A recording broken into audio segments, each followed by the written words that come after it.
Welcome. Hello, my name is PM Chandrasekhar, and you can call me PMC, short and easy. And I welcome you all on behalf of ICF Chennai Charter Chapter to this session of the mini conference we are celebrating in connection with the International Coaching Week. ICW2022 started with Reimagine the Future as the theme, and we have included our vision of growth into it and then renamed Reimagine the Future to Grow as our theme. And today we have had two sessions prior to this, which is one was Explore. We explored opportunities, uncharted territories, and the other one was Experience Coaching. And this one is going to be, we'll be listening to expertise. And this is a concluding session of the three-part session, which is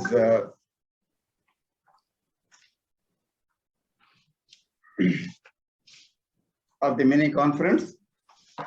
And without doing much ado, I would like to delve into the actual program.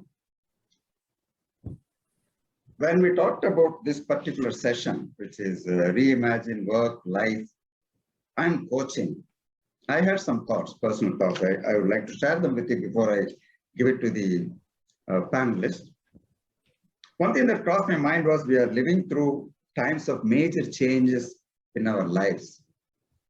Around 2019, when we used to discuss future of work, the focus was more on the kind of job roles and the kind of job skills that would exist in the 2020s, which was mostly driven by technology. Then came the pandemic. And it created so disruptive and impactful changes, and our lives are totally, deeply affected. The way we live, the way we work, the way we comfort, all that has changed right now. The line of demarcation between life and work has blurred to the extent that one begins to wonder, is there a border at all between work and life? Or are they coexisting with a all-pervading continuum? And questions arise. What does it mean now to the efforts of people to maximize their potential in their personal and professional lives? In such a situation as what we are facing today, how do coaching reorient itself? What does the future hold for coaching, given that work and life themselves have been seriously impacted? What's the connection? Coaching doesn't exist in isolation. It works with personal and professional life, therefore work and life. So all three are connected. So it is in this respect we are going to be focusing the next 90 minutes today. To explore these kind of questions and a few more perspectives from multiple domains, we have a star-studded panel here with us. And it is my pleasure to introduce them to you. I would like to first introduce Alicia Hullinger, PhD, Executive Director, ICF Thought Leadership Institute. Alicia Hullinger is Executive Director and VP of ICF Thought Leadership, where she is working to build a transdisciplinary network of thought leaders who, through dialogue, research, and practice, will collaborate on the future of coaching. As a sociologist, Alicia is interested in pathways of interconnectedness and integration, and asks questions on how to enhance relationship within ourselves, with each other, and within our own home. Previously, Alicia was consulting with organizations on social change models in areas of cooperative business models, sustainability, alternative agriculture, social movements, coaching research. Alicia holds a doctoral degree in sociology from the University of Kentucky. The next panelist I would like to introduce is Arun Kumar Krishnamurthy, Head HR India and Interim Head HR APAC. Arun Kumar Krishnamurthy is the country head for HR for Barclays in India and interim head of HR for all Barclays entities in Asia Pacific region. He is also a member of Barclays Asia Pacific Executive Forum. Prior to joining Barclays in 2016, Arun was HR Director for Vodafone in Romania. He also served as Global HR Head for Vodafone Shared Services and as HR Head for it at Vodafone Group based in the UK. In his earlier stint, Arun worked with Unilever Group in UK and with Hindustan Unilever in India for over 9 years across a range of strategic business partnering and HR expertise roles. Over the years, Arun has brought energy and passion to build talent and organizational capabilities, drive business transformation agendas, and build high-performance HR teams. Arun is a Chartered Fellow, FCIPD, of the Chartered Institute of Personnel and Development, UK. He holds a postgraduate diploma in management from Symbiosis, Pune, and a master's degree in psychology from University of Madras.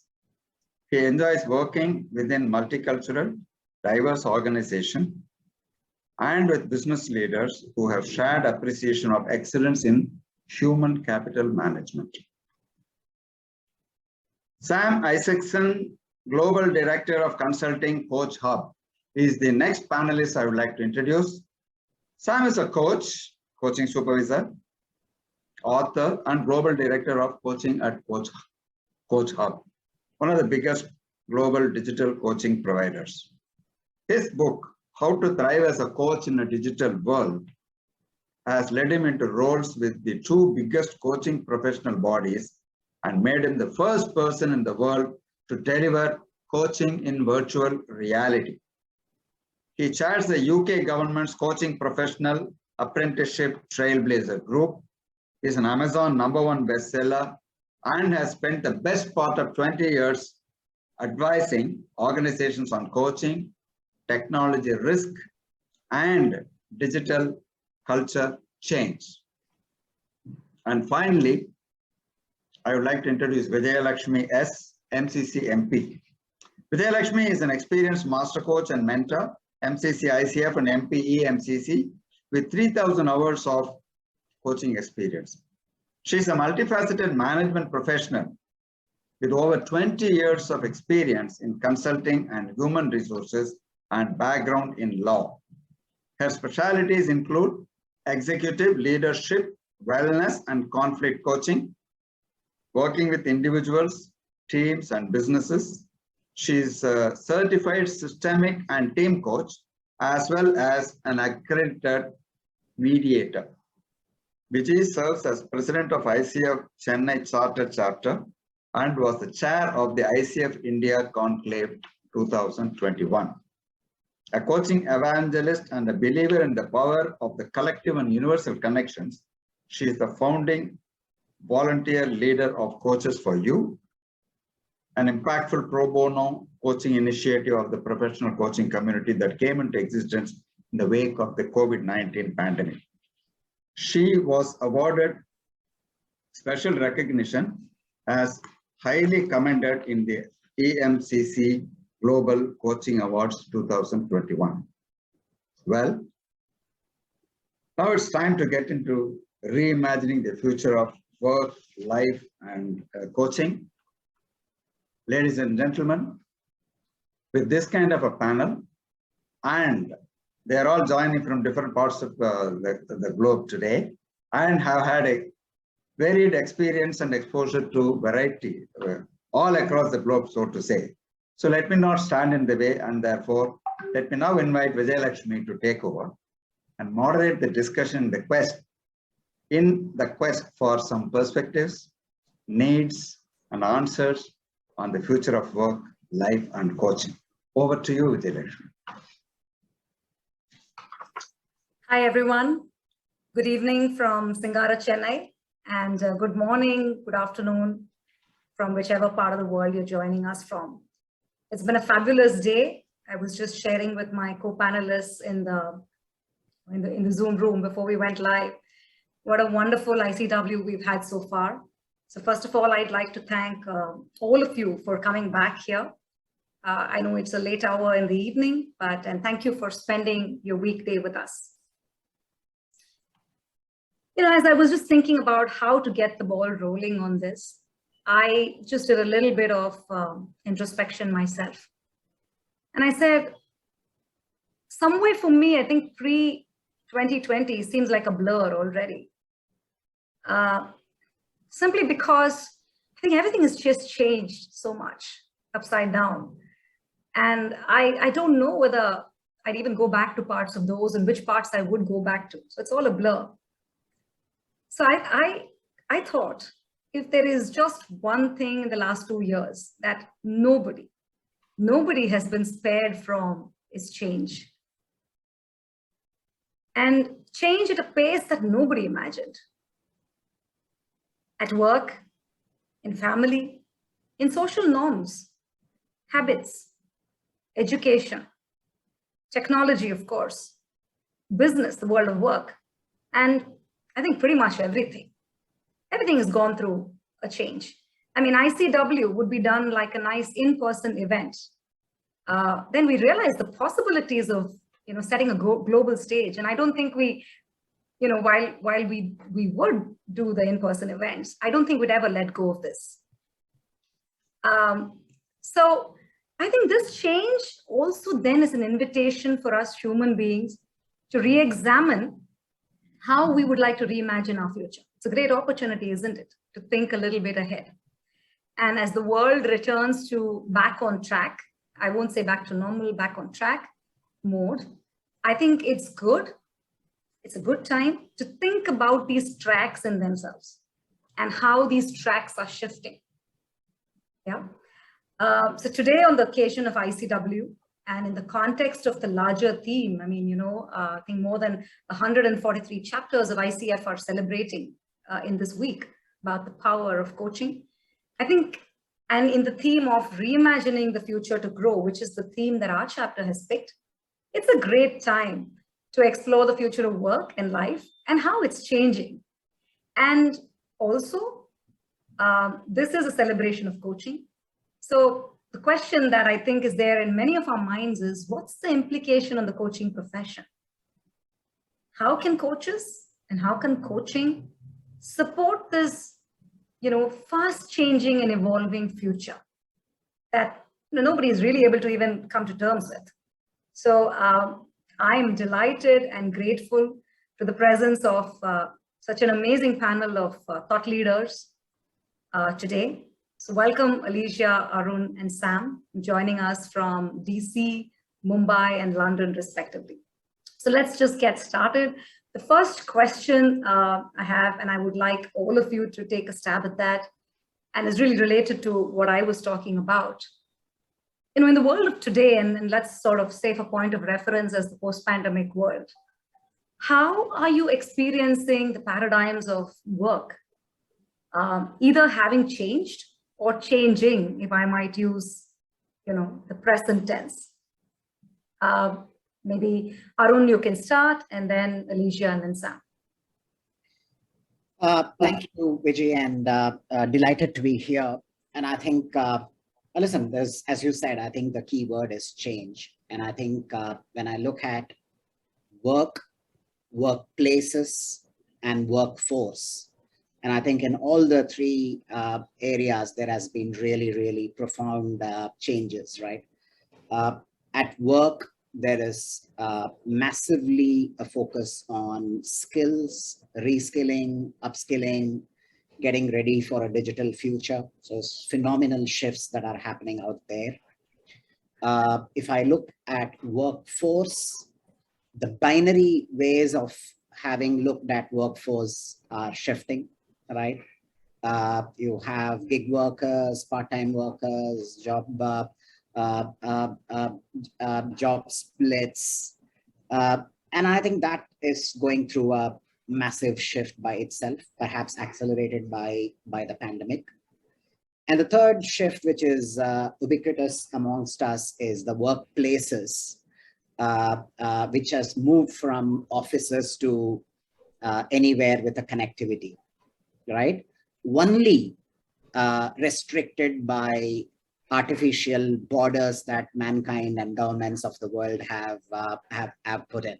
So it's a continuing evolution. So I wouldn't say we are there yet, but we've seen much faster shifts in each of these three Ws than in the past. Thank you. Did I say Sam? Did I say Alicia? Any one of you? Great. Yes, thank you so much. And I appreciate being here. So thank you for having me. This is a great panel. Yes, I think change is inevitable, right? But it's the pace that is something that I think is new that we're experiencing, because change, that's part of life. But I think the acceleration and the intensity is something that has potentially caught us a little off guard. And so we have to go in and reflect on that. And so if we, I appreciate how Arun looked at the three Ws. And if we take a step back and look at some of the some of the mega trends, for example, we can think about worker demands, which really is what Arun was getting at, have changed. Workers are looking for values-based organizations. They're wanting whole person development. They want flexibility. They want a schedule that's going to really be part of that work-life balance. So the gig economy, right, is something that we're seeing a growth in. Arun already mentioned the digital culture, and Sam is definitely an expert in that area and can talk about the digital transformation. But we have the 3 A's when we think about the digital transformation. So we have automation, we have artificial intelligence, and we have analytics that are going to be something that we have to be able to understand as we go into the future and be able to get our grasp, be able to grasp it in a way that complements our work. And then changing demographics is going to have a big impact on the workplace. So we're now seeing multi-generational workforces, right? So we have 5 different generations in one workplace, and that's going to be a different type of diversity that we're going to have to, consider in how we go, approach work. And then, of course, accelerating climate change is going to have an impact on our livelihoods. So thinking about these global mega trends are important as we think about, what type of work we want to reimagine for the future. So I guess I'll just leave that for us to dig into as we go. Thanks, Alicia. I'm still processing all of what you said, and that itself seems like a lot, right? Sam?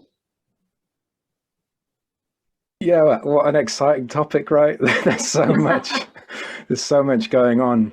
And before I say what I'm going to go on to say, I do want to say thank you so much for having me in Chennai. 10 years ago, my first son was born. I've got 4 sons, and my first one was born 2012. And while I was on my paternity leave at home with him, then the IPL was on the TV, and I got right into the Chennai Super Kings. That was my team.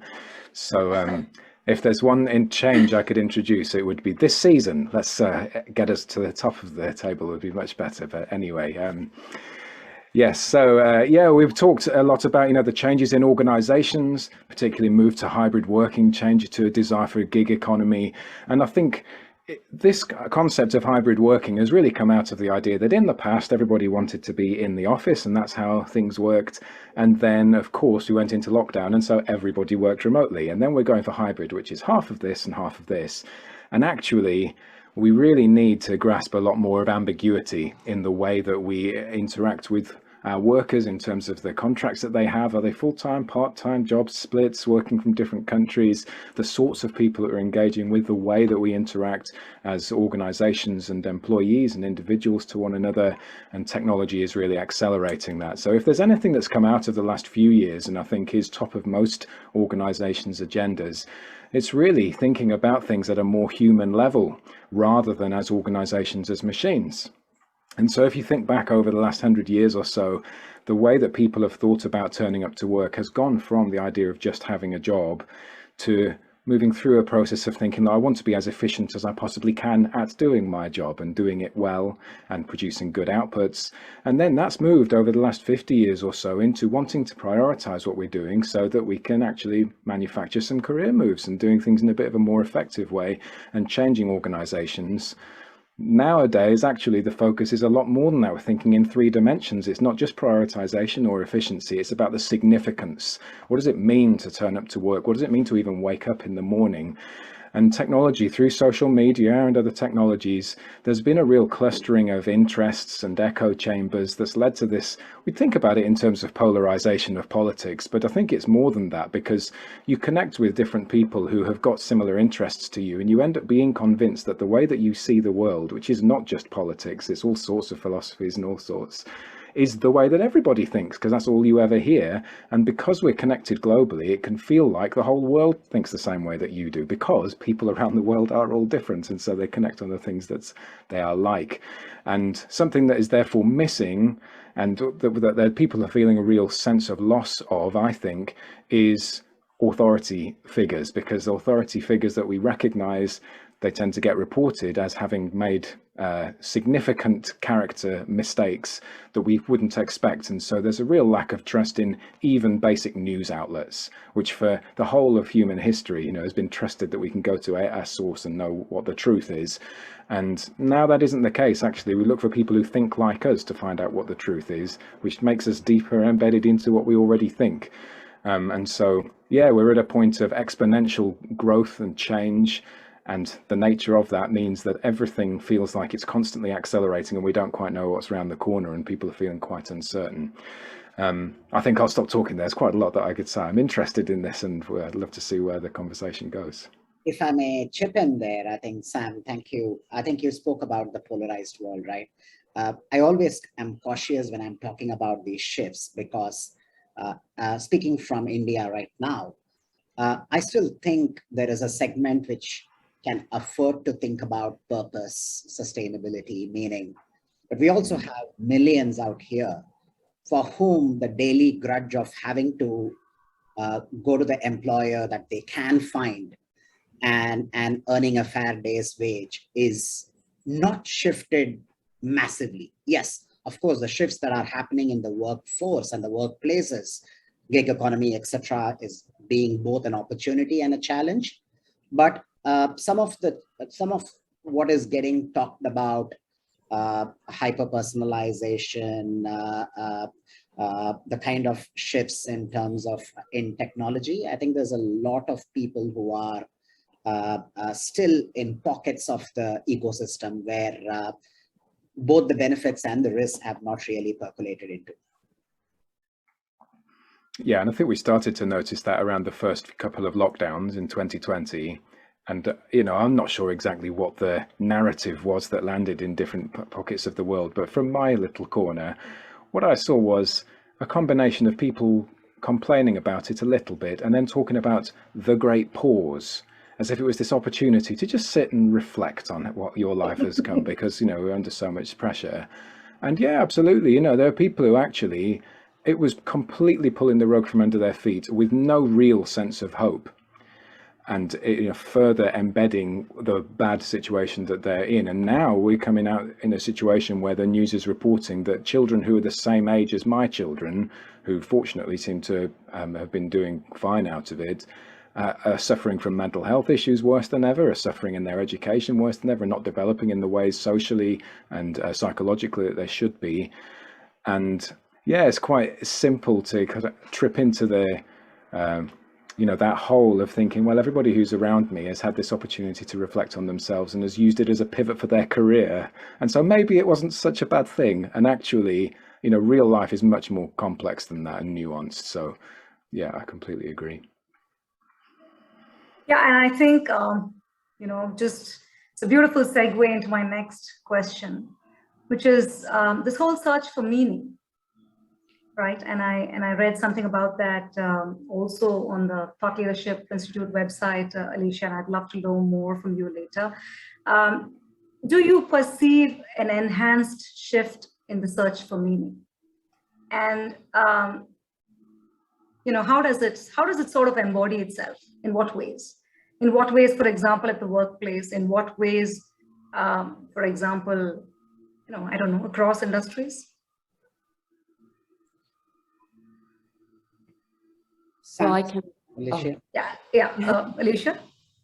So as humans, we are meaning makers, right? So we've always been asking existential questions, and they just reflect the times that we're living in. And so obviously the pandemic has really shifted how we ask that question, or, what is the meaning of life, or the meaning of existence, right? And so I think, now I think going into the workplace a little bit more than it has in the past. And so that's one of the shifts that we're seeing is being able to integrate that work-life balance and asking, what is the meaning of work, right? And instead of just what is the meaning of life, what is the meaning of work, and why am I here? And so I think, that is, we're just looking at the question from the lens that we're, experiencing from the post-pandemic world. And I think, I like to take a cynical, hopeful lens of the future and think that, this is a great opportunity for us to deepen our humanity, right? Because we really have to, I really am all about, human capabilities and the meta skills of the future. So we have an opportunity to dig into our human abilities that are outside of the digital technology, as Sam alluded to, which is, our empathy, our responsibility, our compassion, our curiosity, critical thinking. These are the type of skills that we have an opportunity to dig into in a new way. So, and I think that's part of this opening up with the question of, meaning in the workplace. So, Arun? if I may, Vijay, I think a couple of caveats. One is as an extension to my previous response. All of this applies to people who have passed the base level in the Maslow's pyramid, right? I think where it's survival and not safety at stake. And I think it applies to the rest of the people, right? I think for starters. Second is, I haven't lived post the Spanish plague or the last time in the history of the planet, how people reacted after that, and how quickly all the learnings from those occasions have been forgotten, getting back to the materialistic consumer world that's around. So I'm not very sure that this phase has never happened in the history, right? Having said that, I do certainly see a lot of shifts in the people that I work with. Perhaps the happiest outcome that I see is, I've been talking about not falling trapped to the treadmill effect of people running at crazy speeds with or without elevations, but more importantly, looking at the speed with which the neighbor runs, rather than thinking about why are they running so fast, as a metaphor, right? I think people have paused to look at what are the real things in life that they value, and they have re-looked at the importance of life and health.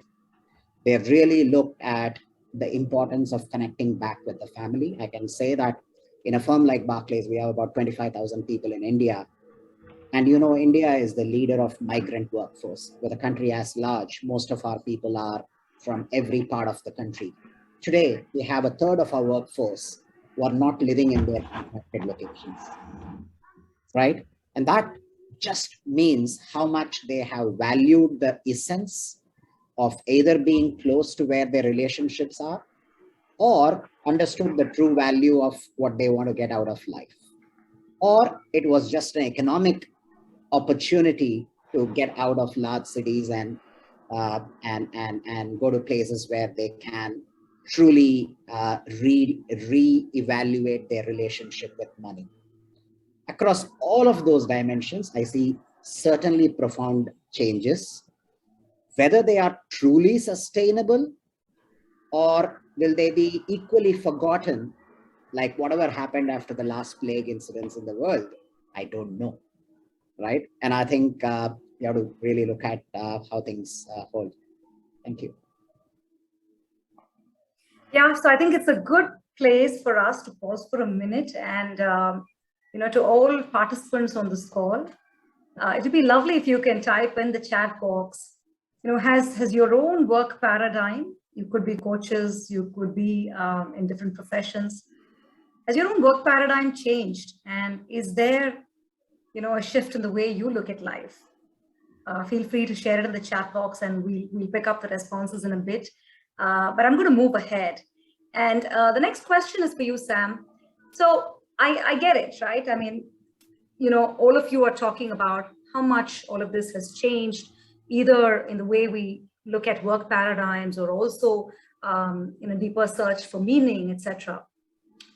So the future is sort of happening, right? I mean, it is changing. What are some of the most critical changes that we need to make? And, Alicia spoke about humanity, but I would say, the common man and woman need to make to face the future effectively. Well, I think, to be honest, I will just echo what Arun just said, because these lessons that may have been learned, well, learned is the wrong word, isn't it? We talk about lessons learned, and it isn't. There's lessons identified, and then we don't learn them, and they just sit there in the background somewhere. They're not things which we haven't already known. So if you look at the ancient wisdom literature, which is all around us, available across the entire world, these ideas that have apparently just emerged to the top over the last couple of years around, oh, wouldn't it be good to treat our employees' well-being seriously? Wouldn't it be important to consider inclusion as a key part of our cultural strategy? Wouldn't it be good to have a leadership style that values authenticity?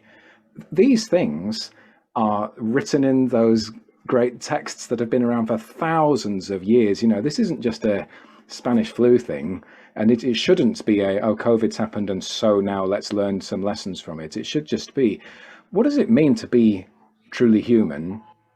And yes, we're at a particularly unique time where technology in particular, I mean, COVID has accelerated certain adoption of technology, but technology is really advancing very rapidly. And I know I'm going to get a chance to tell you about all of the exciting stuff in a moment. But what it's doing is it's bringing us much closer to other people. And so that whole idea of looking at somebody else and seeing, how are you running that fast? I should be running that fast too.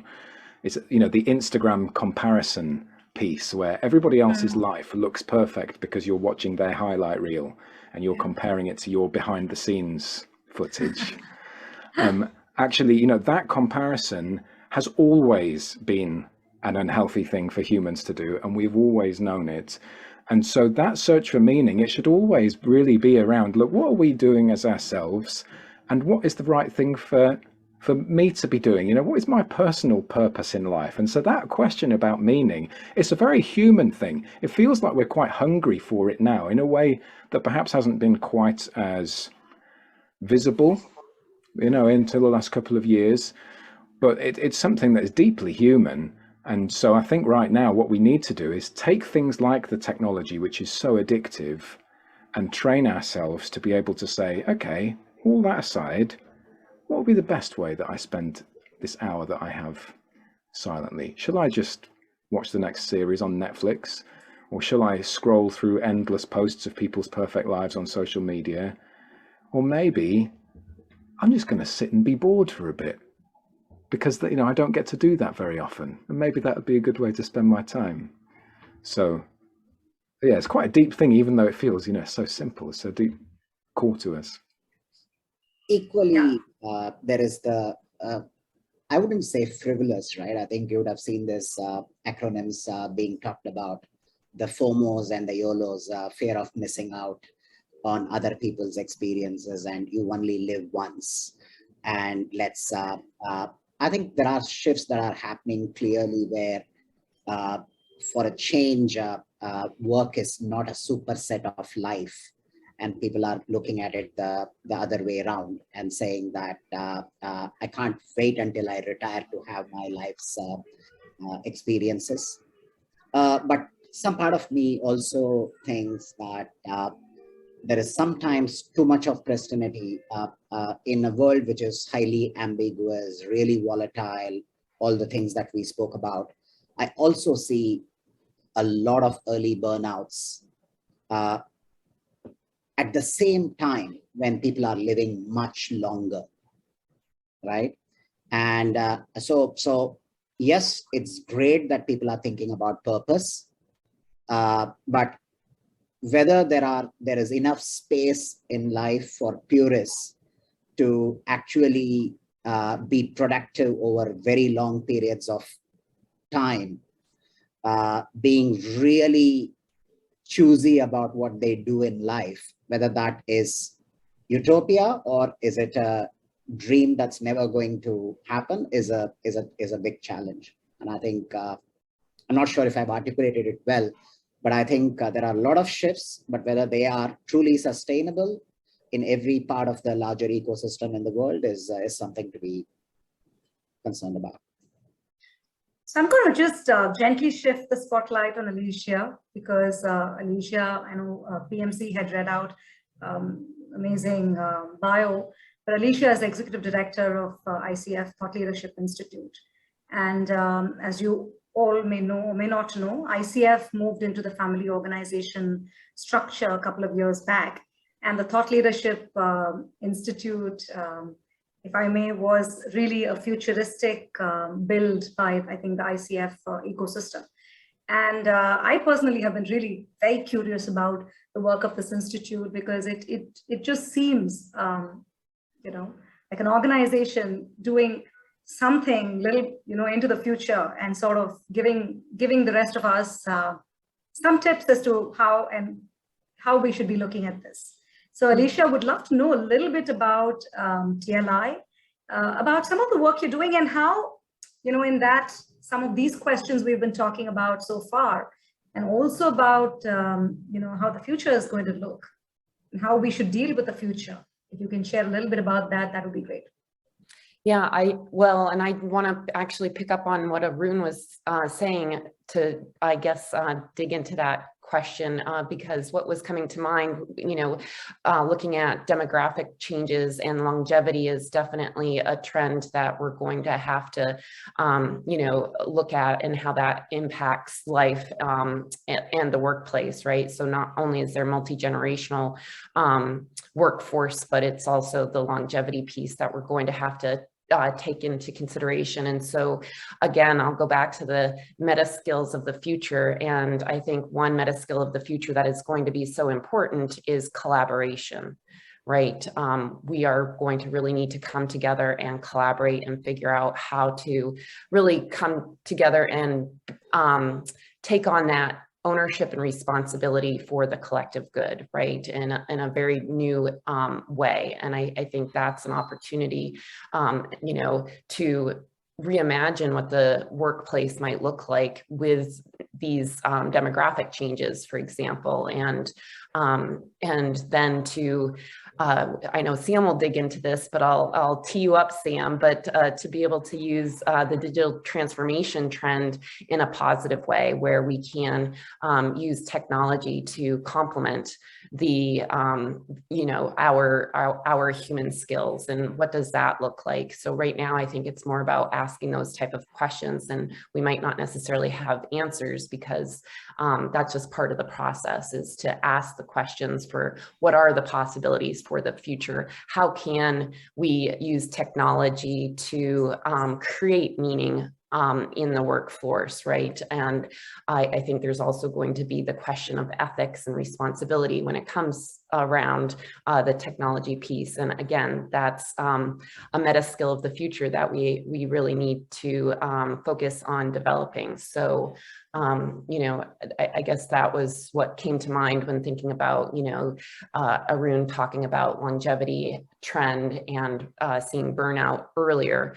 And so, okay, that's an issue. How can we work with that? What does a work life cycle look like? And, and how can we use automation technology to automate some of the tasks that are menial, and so then we can really save the work that is more creative for humans, and we can have spaces that allow us to dig into those human capabilities. So those are the things that are coming to my mind at after Arun's. Yeah, thank you, Arun.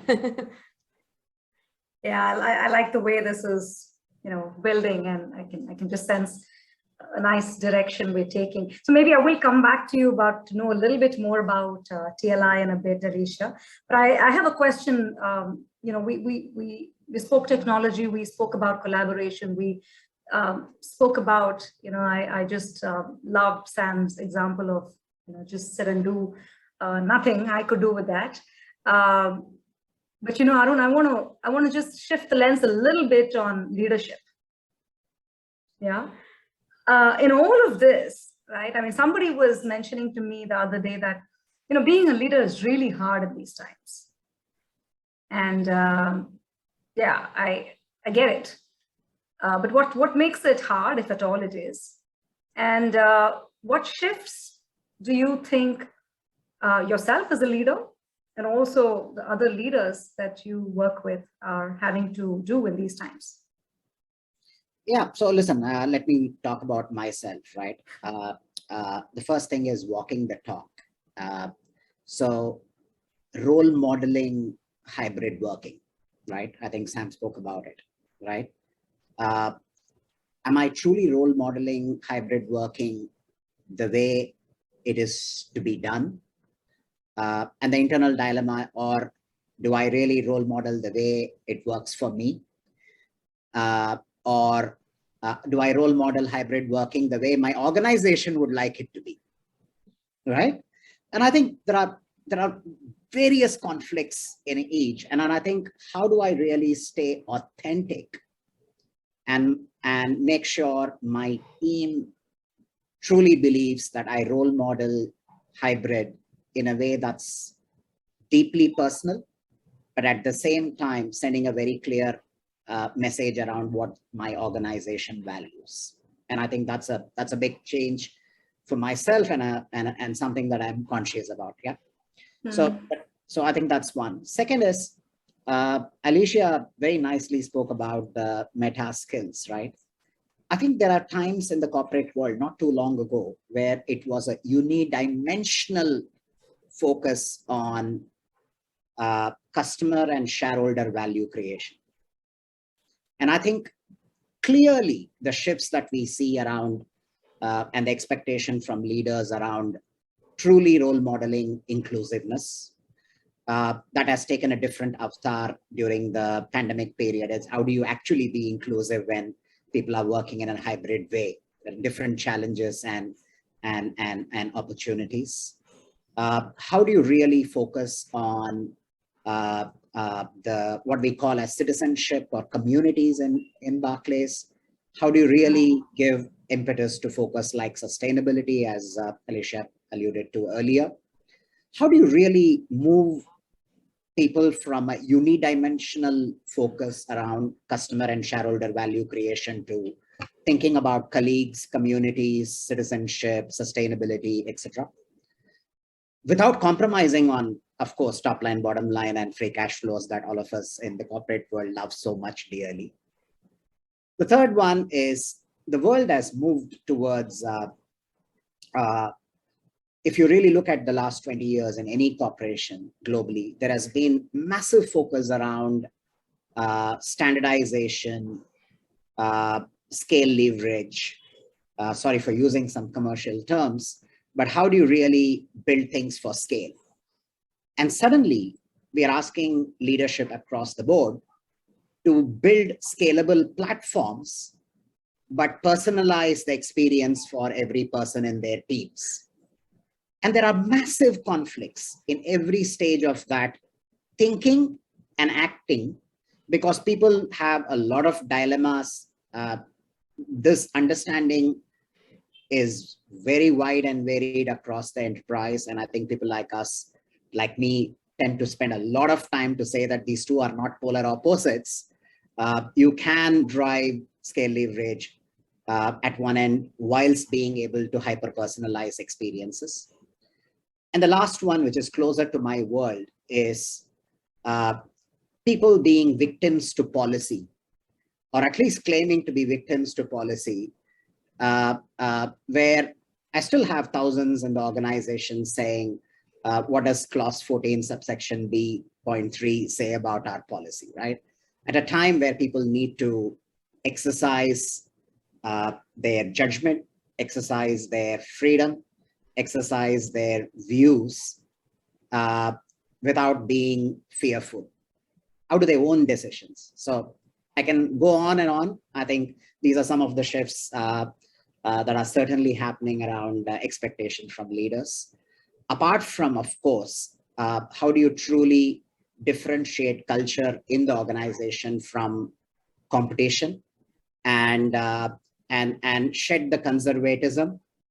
And there is also FOMO playing out in organizations, not to lag behind other organizations which might be seen in the press as being more progressive. So quite a lot. Whoa, that's what I feel like saying. And I'm just wondering, as a coach, wearing my coach hat on, how do I respond to Arun? You know, what does this all mean to me as a coach? And, you know, I mean, the coaching profession is big now, right? I mean, we saw some stats earlier. Apparently, you know, there are 70,000 plus trained coaches, etc. I mean, I know it's very less per capita, but still. So I'm just wondering, what does this mean for me as a coach? And do I have a role to play in all this? Either I think to steer the change, or I think to support it, or, you know, just be there. I mean, to leadership, partner with leadership and with anyone else trying to, I think, navigate this change. So Sam, instead of thinking of the answers, I'm going to pass it back to you because you're also a coach. So you can start there, and then, you know, I'd like Alicia to also respond to that. Yeah, so it is interesting, isn't it? You know, as coaches, we're meant to be able to think creatively and help others to do the same thing. And there, for lots of different reasons, you know, organizations feel pressure to just be making progress. And it isn't always obvious what that means. And actually, after you've done some things, then often you look back and think, oh, that wasn't as good as I thought it was going to be after all. And so I think our ability to just hold the space and not have to always have answers for things, and to provide other people with the space where they can explore, is a really valuable gift that we can give people. And particularly now, where there's so much that feels unknown. I mean, we've had this acronym VUCA for a long time. There's a new one that's come out in the last couple of years, BANI. I don't know if you've RUPT, right? No? Brittle, anxious, non-linear, and something else. I can't remember. Look at it. Yeah, it's there.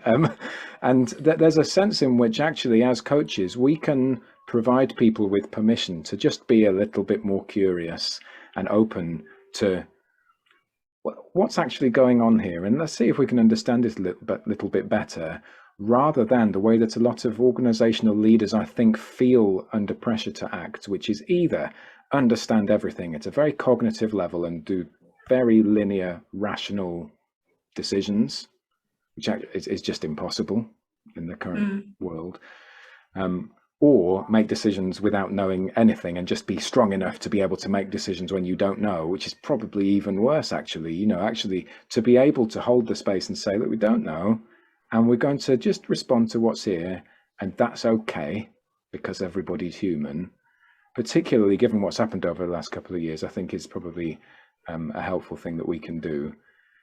And yeah, there's one other thing that I'd say, which is that because of everything that's been happening across every different direction that we've seen in the coaching world, in particular over the last couple of years, but around climate change and diversity and inclusion and mental health and everything, it feels like at an individual level, our levels of stress are increasing, and the level of change is not, you know, the level of positive change is not going up at the right level as, in comparison to that.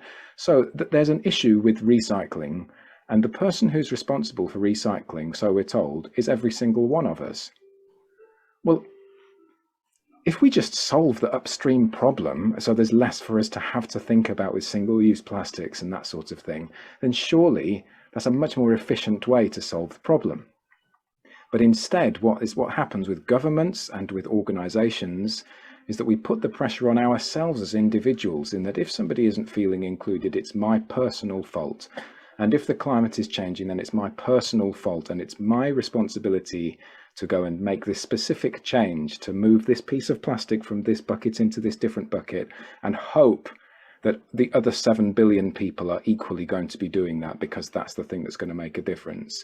When actually those difficult decisions that we as coaches have got the, we're sitting with these people often that are able to make that sort of decision, to be able to give them the permission to be brave and to make those decisions on behalf of all of us, and raise their eyes to that significance level. It isn't good enough to be significant because your paycheck is high, but to think about in 50 years, somebody looks back and thinks, I'm so glad that you were leading in that organization at that point. That's a better perspective to have, I think. Yeah, and again, I go back to what Alicia said, right? I mean, so almost like a general upshift of humanity itself. And I think we need to be more connected, and possibly, I'm thinking as coaches, we can create that space. But Alicia, what are you thinking about this?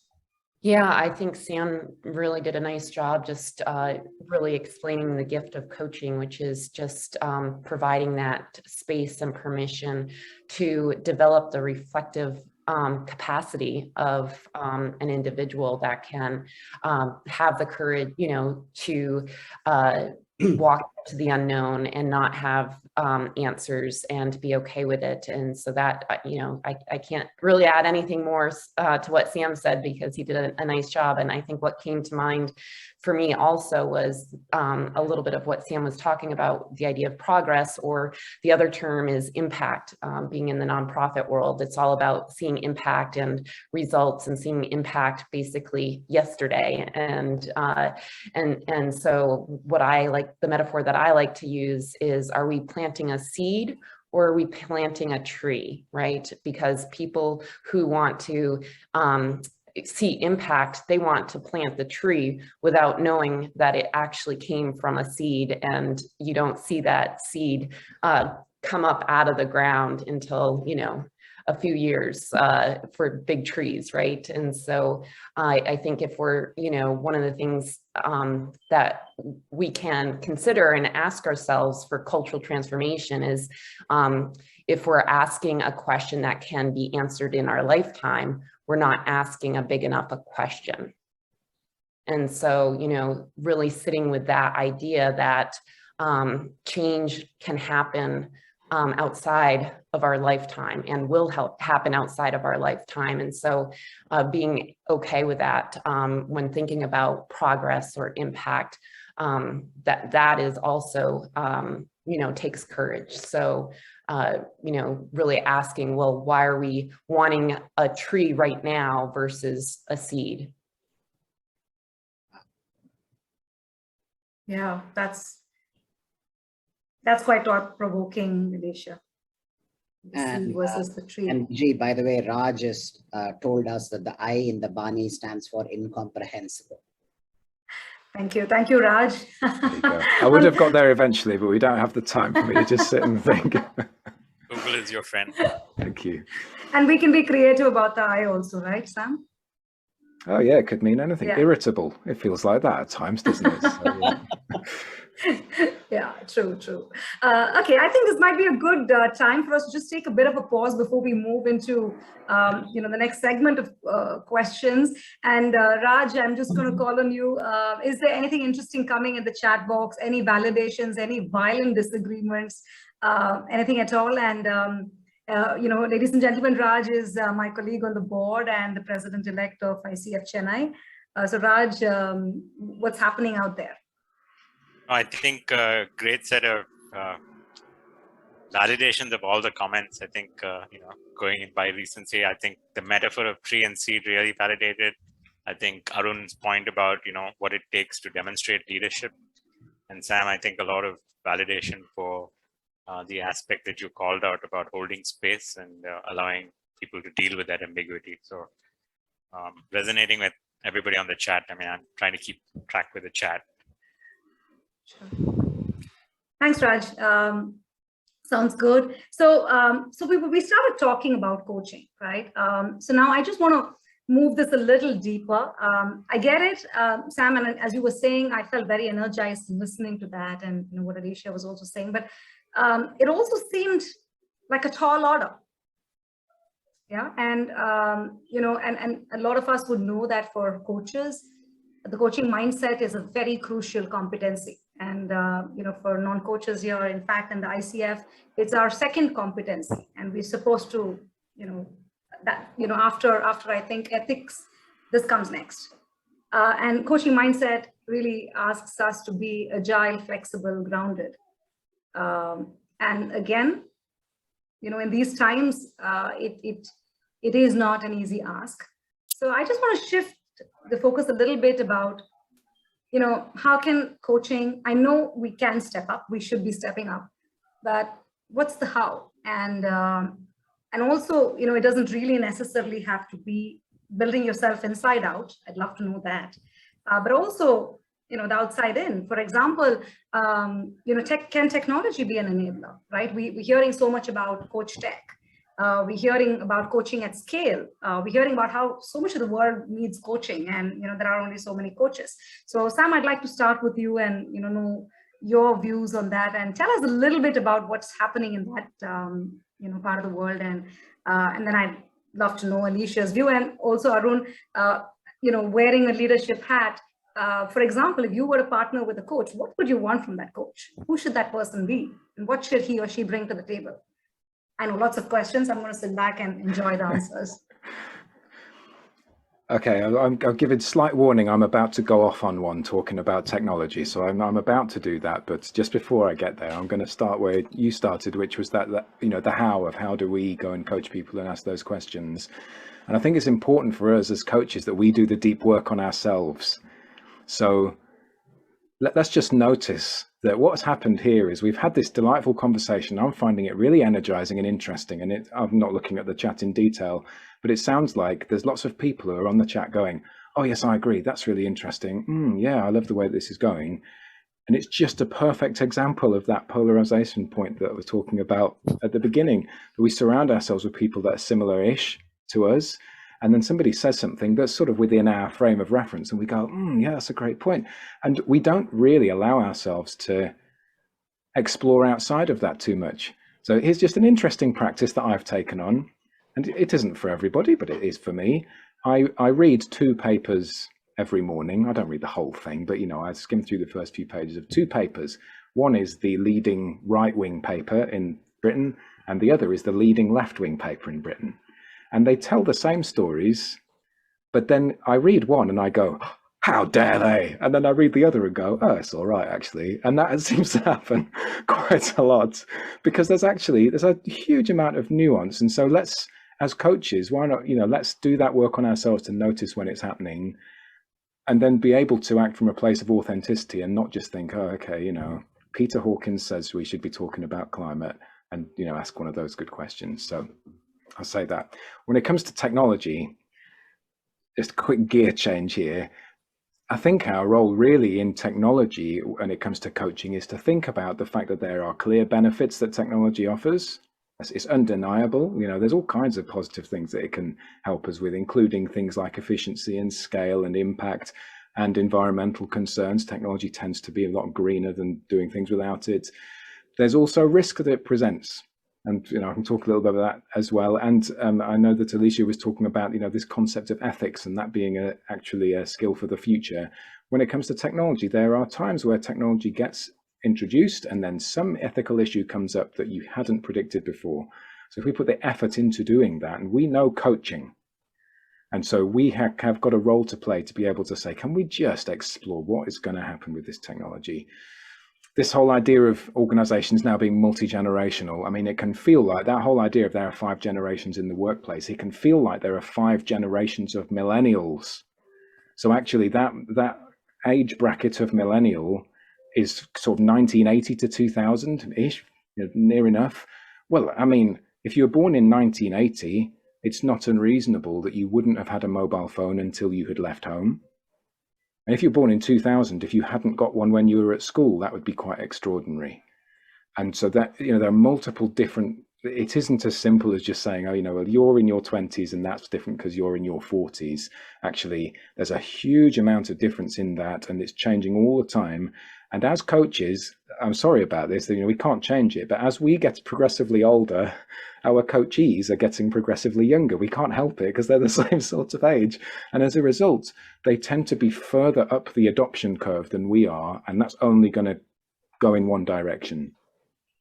As coaches, we already tend to use a lot of technology. So actually when 2020 happened and we were forced to start doing things through video conferencing, coaching was one of the professions that had already adopted Zoom as a way of meeting. I know that everybody used to say you can only coach in person and that sort of thing, but the idea of meeting somebody on Zoom wasn't that foreign to us. We knew how to do that, and we'd done conferences online, with things like WBEX that had been around for 8 years at the time. I think, it's having its 10th year this year. So we know how to use video. We know how to use digital whiteboards and this sort of thing that some coaches have adopted, others haven't maybe, but we generally are comfortable enough with technology. And then there are other technologies which we are able to use, and it's just a case of discovering that they're there, like the idea that you can use digital picture card decks. Oh, I've actually put it away. I should have got it out. I've got a physical picture card deck, and it's nice when you're meeting somebody in person, throw the cards on the table and say, which of these pictures would you like to be like, or whatever. And you can do that digitally through some very nice apps and online sharing your screen, or just sending a simple link. If you're interested, I can share some. And you can use technology to introduce creativity and enhance our coaching to improve the experience for our coachees. And if you're interested in that, have a look on my LinkedIn. I write articles about that sort of thing, and you'll discover some. But then we've got these systemic shifts around the coaching profession, which are influenced by technology. So probably the biggest one right now in terms of day-to-day, what's making a difference as far as technology is concerned, would be digital coaching providers. So I work for CoachHub.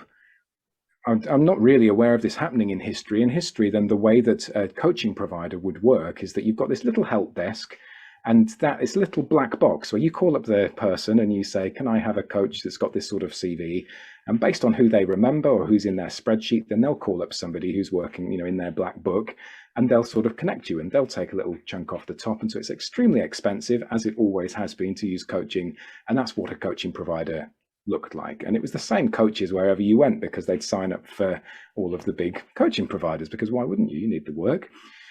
Digital coaching providers are different because it's so automated, all of the onboarding processing. We work with over 3,500 coaches in more than 80 countries, and all of them are subject to very high quality assurance standards, including accreditation with professional bodies. It isn't just ICF, because ICF hasn't got the numbers. So actually, to be able to meet that scale, we need to work with other professional bodies, and we've vetted them. They all go through an onboarding process. Only 5% of the coaches that apply for us get accepted, and they're speaking more than 65 different languages around the world. So we can scale across global organizations, and we can do it at a fraction of the cost. And it does mean that coaches get paid less per session. But when you're an independent coach and you're spending hundreds of hours going and talking to people to try to drum up work, and we can say that we'll end up getting you paid more, and all of that time you'll get to deliver coaching, which is what you like to do, then you end up net up. And I'm employed, so I'm not an independent coach, but I have been in the past, and I know that it's hard. And to be able to say, look, I've got a guaranteed level of work, yes, at a rate per session that's lower than I would be able to get if I were by myself, but nobody's stopping me doing any extra work. And the work just comes in. All of my business development is outsourced, essentially.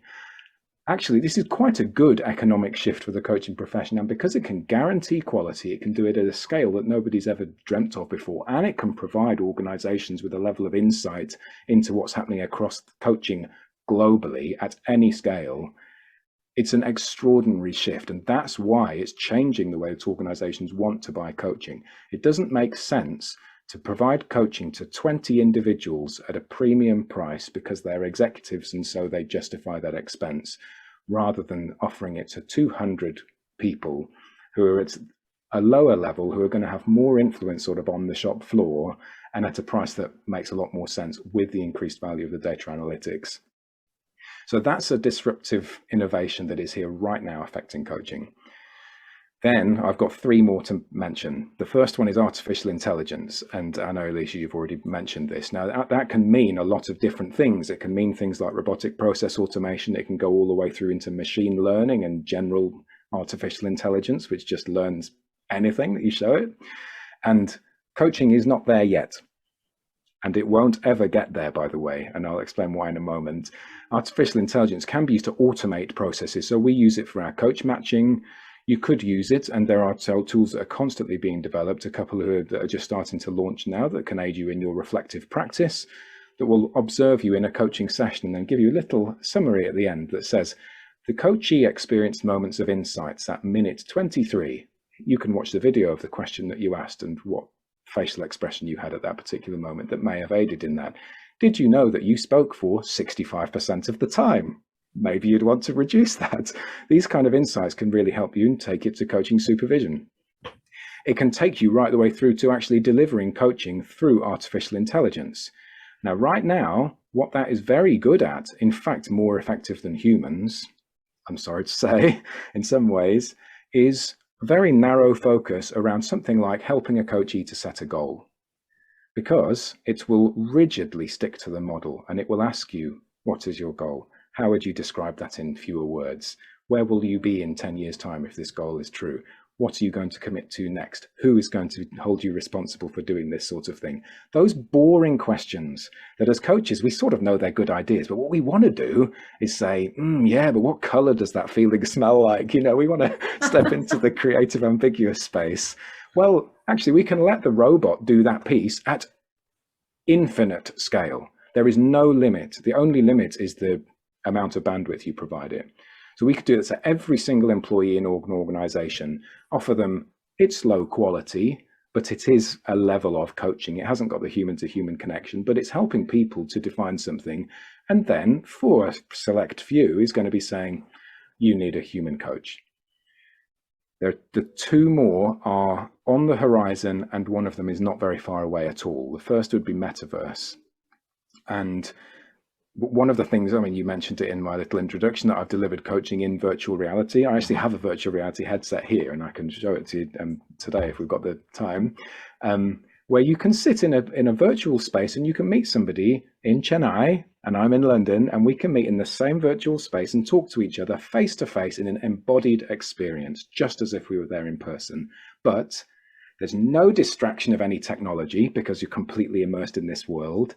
There's no latency between the video because the data that's being sent is extremely small instead of the huge number of pixels that we're having to send to each other through this medium, which means that it's better for the environment as well. And it's much more comfortable. It's just a delightful experience.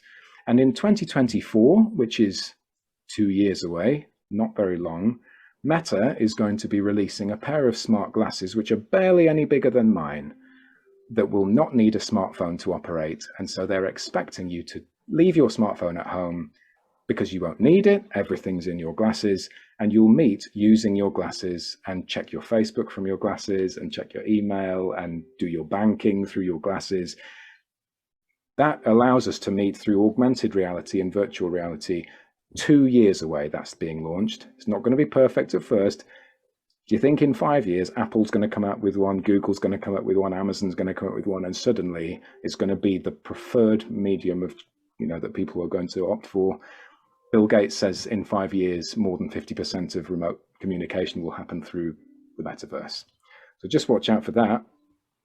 And finally, this is slightly over the horizon maybe, but blockchain technologies, we're talking about this thing called Web 3.0, in which under Web 2.0, which is where we currently are, we've got these big tech giants that sort of hold everything. So if you want to connect with somebody, you have to go to Facebook or LinkedIn or whatever, and you connect to these centralized behemoths, and you have to adopt their rules, and they're the ones that benefit financially from the experience, but we've got no other option because that's where the people are.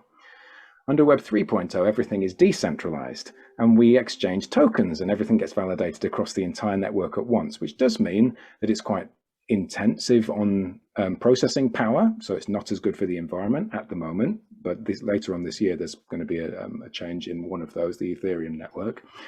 What it does mean is that you can use these tokens to validate ownership at a digital, and it's validated around the entire network rather than just one centralized function holding it. Imagine that's I told you I've got 4 kids, that's one in the background there. Under the current technologies, the way that you deliver coaching and charge for it is typically on a per session basis, or maybe on a subscription model if you have moved into a new method of charging for your business. Under Web 3.0, you'd be able to sell people a part of you. So you'd be able to say, okay, you want 6 months of coaching, here's a token which is recognized on the blockchain and recognizes that you own that part of me for the next 6 months. Now you can use that coaching for 2 months, but because you own it, you can sell it to somebody else. And over time, that value might have increased because as a coach, I've got a little bit better. So you might be able to sell it for a profit. So you could buy some coaching in advance. And so I, as an independent coach, get paid in advance for 6 months work. That's quite nice. And then I deliver some coaching. Well, that's fine. You know, I've got the time to be able to do it. I've sold it for a reason. And then you decide, your price has gone up. And so I'm going to sell you at a profit, benefit from it financially. And then I, as an independent coach, get some commission from that sale as well. So I get paid up front, I do what I want with my time, and I know what I'm committed to, and I'm going to have a little drip feed, a little surprise every so often when somebody decides to stop working with me. So there you go. That's my huge amount of content, and let's see what comes out from it. On a lighter note, Sam, I'm going to dial up my private bankers at the end of this conversation, saying there's a new asset class coming up. Oh, they'll know about it. Yeah, they'll know about it. It's been around for a while. Look out though, the news last week was there was a cryptocurrency which runs on blockchain technology that dropped by 100%. I mean, there's a lot of people who have lost a lot of money. So cryptocurrencies are different from blockchain. You don't need to worry too much about that at a conceptual level, but yes, they'll be all over it. Alicia, as a sociologist, what's your response to this, to what you're hearing? Well, so on a personal response, the one thing I'm curious about, Sam, because whenever I've tried virtual reality, I get sick, that feeling of sickness. And so it has not been a pleasant experience for me. I don't know what that's all about, if there's a way to feel like I don't get that seasickness, but that's just an observation for my experience for virtual reality. I guess what came up for me as Sam was digging into all of the technology on the horizon right around the corner is, thinking about access and democratization of coaching, right? And, not to talk, yes, there is a digital divide and that is an issue, but we're not here to solve the digital divide. We're here to advance coaching. And so I think technology has an opportunity to really open up access for people to be able to experience coaching. And so that is something that, we can definitely be hopeful about, but I do want to emphasize again, the idea of ethics, right, are going to be so important as we, bring in this new technology and making sure that there's fairness and accountability that are taking into account when thinking about how we're delivering this technology and all of that. So those were the things that came to mind after Sam's nice dig dive into what digital transformation really means and looks like for the future. And 2 years time, that's like, gosh, that's going to go by very quick, right? Yeah, I would slightly just respond. That virtual reality piece is like people being made sick. That is a surprisingly common observation for something that is almost never reported in modern headsets. So it tends to be people who have had an experience a couple of years ago. The technology is constantly improving, and it often happens when you are experiencing something moving in the experience. Whereas in a coaching session, if you meet somebody, and this is how it's going to get used more often than anything else, you're static. And so you're going to meet somebody in a stationary place. And so the only time it's going to move is when you move your head, which feels very natural. And so those issues shouldn't be present. Your point around the digital divide, I think, is very important, because as coaches, that the thing that technology does is it affects our rapport, and coaches and coachees should always be in rapport. You know, that's part of our responsibility as coaches, is to maximize that. It's where the trust comes from. Technology, if you are at a different level from your coachee, can make or break that. So I'm not particularly used to Zoom, and I know that other people are, and so I find it quite distracting. I don't really know where all of the buttons are, and so I come on and I'm on mute, which is what happened in the green room. You know, I don't know, the chat's sort of distracting me in the background. I want to share my screen, I'm not sure where to go. And so when somebody else someone else is going to get frustrated with me because I'm not doing it quick enough, or they're going to go, oh, let me do it, click, click, click, click, click. And that's then super stressful. And so as coaches, we need to know how to operate with somebody who is a real whiz. And we need to be able to slow down for people who are not like that. And we need to recognize where we are on that sort of spectrum with every piece of technology that's out there, and be ready to respond. So yeah, Alicia, you're absolutely right. It's a big issue. So, sorry, Vijay. No, sorry, I went on mute. Sorry about that. I said, do you want to respond wearing the client hat here? Listen, I feel most underqualified to do this, but some perspectives here. I heard about access, democratization. I think I'm drawing parallels in the commercial world and the firms that I work for. And I think that's an evolution in any industry. 24/7 on-demand access that is democratized, not hidden. I think it's a big tick. Use of technology, it's only going to get more and more intense. The only flag that I would have is there was this huge battle between offline and online in every sector of the industry. Ultimately, the final answer is convergence and seamless integration of these channels.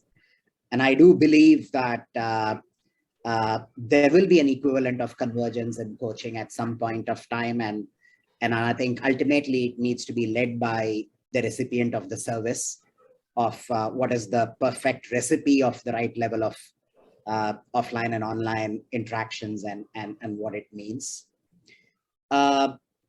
So when I was thinking about it as over the last day, saying that what is something that I find missing? I don't want to stir up I'm amongst a lot of coaches here. Wearing my marketing hat, I would love for this industry or service providers to become hyper segmented, right? Without contradicting what Alicia spoke about, are we seeding it or are we planting a tree? The reality is we are living in a fast-paced world where instant noodles sell a lot, and instant results and instant change, or at least I wouldn't say instant. The duration with which people think is shrinking. There was a time when T20 was frowned upon. Today, that's de facto the cricket that sells. So I think, so I would love for two things to happen. No, I'm not a purist, so forgive me if I'm saying something that's off the syllabus. I think to me, the lines between coaching and mentoring are very, very purist. And I think there's a world of potentially bringing them together to offer solutions that are fitting with people's expectations and speed. Second, there is potentially the market for hyper segmentation, as I said. How can I get better as a storyteller? How can I build personal resilience? How can I build a better personal brand for myself? How can I be a more authentic person? How can I be having a better attitude towards money or fitness? I think I would love to be seeing an ecosystem where I look at maybe in Sam's platform, I said, money, coach, attitude. I find people who have spent a lot of time in that particular space. And I think deep expertise, micro coaching, available on demand. It's not a lifetime commitment. I might be stirring the stuff here, but I think there is possibly a market out there. That's where I would stop. Thank you. Love that, Arun, because sometimes, and I think that's where the intersectionality comes, right? And that's also something we do very often here at the chapter. But, we want to hear diverse voices, because sometimes as coaches, we can get very narrow about our vision and what we think is right and not. And I think personally for me, I know I'm supposed to be moderator, but a lot of questions going on in my head, and I'm just trying to park it by the side for a bit, because really need to think about this. When I to a lot of internal clients and suggest coaching, the question is, what's the horizon? Are we talking about a 5-year plan, or are we talking about pace here? Are we talking about deep expertise, or are we talking about a lot of generalists? And I think the life cycles are shrinking, and that's a reality. And so does a lot of the support ecosystem. But I didn't want to contradict what Alicia said. I think there are certain things which can't be instant noodles. We need to really look at it from a longer. But the key thing is to split it into many small parts and drive pace. Yeah, I'd love for this conversation to go on, but I'm mindful of time, as always is. And, I really don't want to do some justice to the audience questions. Audience and participants, you've been so patient. You've been so encouraging. Chat box is just buzzing. And Raj, I'm going to call you back again to do the most difficult job of, maybe 2 or 3 questions that, are common threads that you're seeing in the box. Anything that you want to bring up and to get the panel to answer. Sure, there's been a little discussion. Again, I'll start with the most recent, but Natarajan had sparked off a thread. And Sam, this is probably for you. They said human needs are complex and keep changing with time. How do you think a technology like AI can cope with this kind of dynamic change? Yes, well, the truth is that until you get to this world of general artificial intelligence, which I said I was going to talk about, and so I'll pick up on it now, that it isn't really possible because computers do what you tell them to do.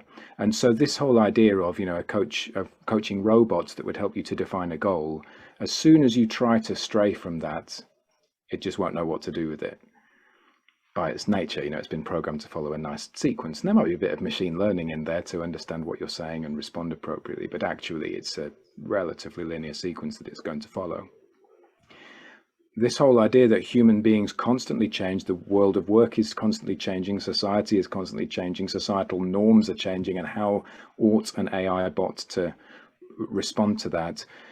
By the point at which technology has developed sufficiently to allow for coaching to be automated in that way, it's going to be irrelevant and won't happen, because coaching is difficult enough as it is. It's so intense. We're observing so many different things at the same time. We're listening, we're bearing in mind a model that we're using, and we're knowing when to stray from that model. We're using our intuition. There's a lot that's going on there. By the time at which technology is developed sufficiently to allow that to be automated, the people that we're coaching will easily have already had their jobs automated, and so won't need the coaching in the same way. So there will be some sort of automation around particularly therapy and reflective questions, and even an element of just having a conversation with a friend through Google Home or whatever.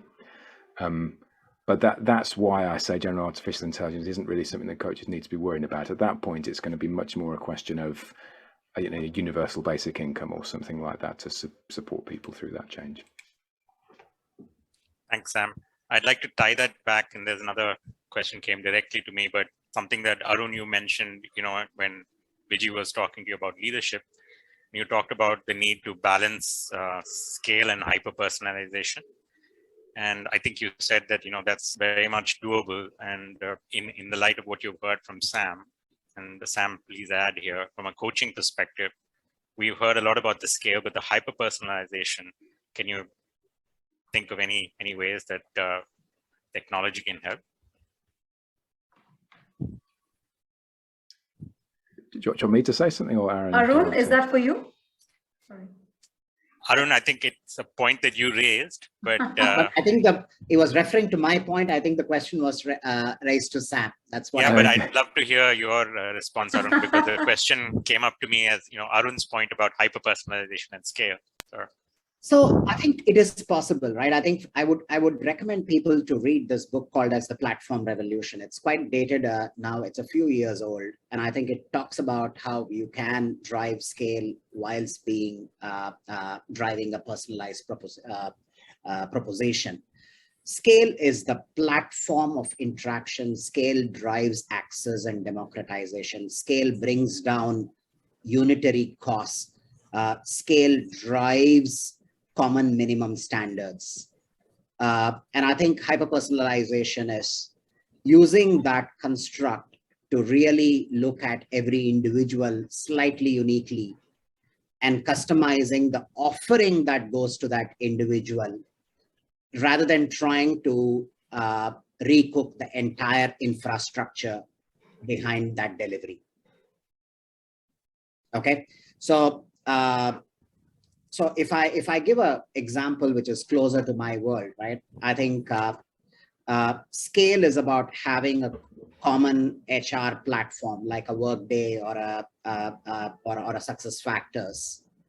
But personalization is about when to break the rules, knowing when to break the rules and for what, and for the system to still be able to accommodate it from at an infrastructure level. Love that example. Yeah, knowing when to break the rules. And so should I just develop that from a official CoachHub perspective, and then also with just an eye on the future?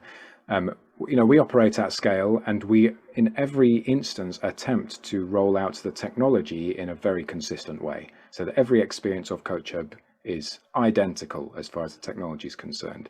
And we say it's the most personalized experience of learning you can have because you're connected with a human. And that's where the personalization comes now. That's humans in their nature aren't scalable. And so that really needs some artificial intelligence. And so, you know, our coach matching process, I suppose you'd say, would be doing that. But when it comes to this idea of actually, you know, you really want a full end-to-end personalized experience of everything, our solution to that is, well, it's the human that does that. My little eye on the future, though, is saying blockchain technology is that. So you then aren't going through a centralized platform. For video conferencing, you wouldn't go to Zoom and everybody goes to Zoom and everybody connects around this centralized platform. I and Arun and Alicia and Vijay and everybody, we connect from our separate decentralized locations, and then we do it that way. So it is by its nature personalized, and that's the advantage. That's fascinating, Sam. Alicia, this is one for you again. You alluded to, you know, the demographics and the intergenerational population that we're dealing with. It's a very interesting piece about, you know, Seth Godin and others talk about a generation C now, which is post-millennial.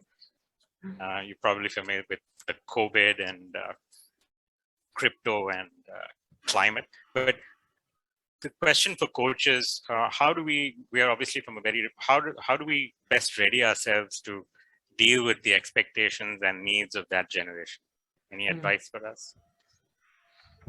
I think, you know, Sam probably answered this earlier when he said, you know, really doing the deep work on ourselves as a coach, right? And making sure that we are really deepening our own curiosity and showing up to these conversations with that deep curiosity, because they are going to have a very different perspective than, you know, as Sam mentioned, coaches are older and coaching younger clients, for example. And so in order to really dig into that space, a coach is going to have to be very open and have curiosity to really, you know, facilitate that type of conversation. So that's, I think, what I would say as far as, you know, coaching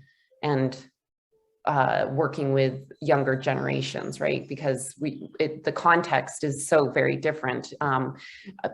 Those who are born during the pandemic, they don't know what life is before the pandemic, right? So that's their starting point as they grow into adulthood is, you know, they aren't going to know what life was like before the pandemic. And so how can we really be curious about that as ourselves. Can we imagine what would life be like if I hadn't, been born before the pandemic, for example?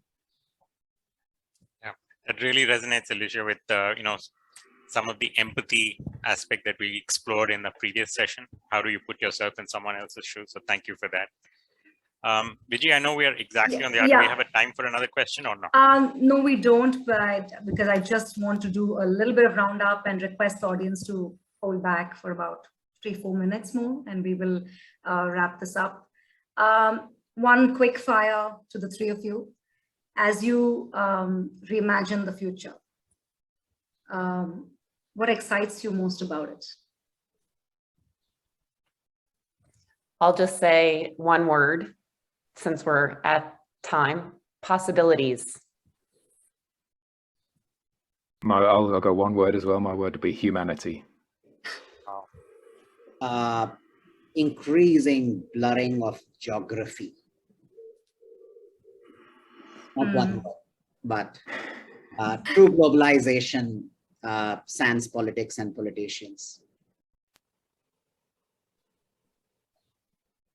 Thank you. Thank you so much. I was just wondering what I would say in summary, because this is one of those conversations, just so many threads, and I think we need to process it. But I think 3 or 4 words stood out for me, and that probably is like the best summary before I hand over back to the host. I think ability, agility, customer centricity, and humanity. These are 4 themes that I picked up, and beautifully so, all of them, nicely sort of connected. I know we went, I had a set of questions, and as always with great conversations, totally went off. And but I just hope that was okay today with all of you. And I certainly had a blast in this conversation. Loved listening to you. Loved seeing the energy from the group coming in. And I know I didn't do justice to questions, and I know we didn't go deeper into some of the things that we wanted to speak about. But I just hope we can meet again, and we would be able to invite all of you again to the chapter. On that note, I'm just going to hand over back to PMC, our lovely host for the evening. And I think all participants here would also like a photograph with this amazing panel. And also this is our grand finale for ICW till we do ICW again in 2023. Yeah. See, I'm just losing track of time already. Okay, so great. So PMC, over to you, and then maybe a quick photo, and then we can round off. Requesting everyone to switch on their videos, and also requesting Vijay to click a photograph for our memories. Sure, very happy to do that. I'm just requesting everyone once again not to use the chat box, because we want the last row also in. Ladies and gentlemen, please turn on your cameras. This is a great moment together of a lovely, wonderful evening and conversation. Okay, so cheers everyone, and I'll get maybe 2 shots. Let's go one more. Everyone say cheers. Cheers. Cheers. Okay. Yeah. Super. PMC, last words. Yeah, I don't really know what to say. It's amazing that the panelists, they brought out the diametrical opposite points of view. So I won't go to several points that I made here. The takeaway for me here is that when there are extreme points of view for the future, we as coaches and as human beings, we have to believe in the fact that there are no definitive answers, but there are only possibilities. So that's the takeaway that I am carrying among several others. So with that, I would definitely like to place my thanks for the lovely panelists and their diverse points of view from their experiences and industry exposure. So thank you very much to all your ideas, time, and the way you have readily agreed to be with us today for such a long time. I appreciate that. Thank you. I mean, the chapter appreciates it, and thank you very much for all that. And the participants for their presence, patience, participation, and questions, and the comments. Very, very nice one that came across in the chat box. My colleagues who made this event come to life from the germination of the idea itself. And one last thought is that the wonderful experience of being able to put this mini-conference together is so relevant as the need of the hour today. So we thought of it, we were able to pull it off, and thanks to all the participants and all those who contributed to this. Once again, I would like to emphasize all the participants and their enthusiastic participation that has made this event a huge success for us. And with this, I, on behalf of ICF Chennai Charter Chapter, declare this mini-conference concluded. Until we meet again, goodbye. Bye. Thank you. Thank you all. Thank you. Great session. Thank you so much. Thank you so much.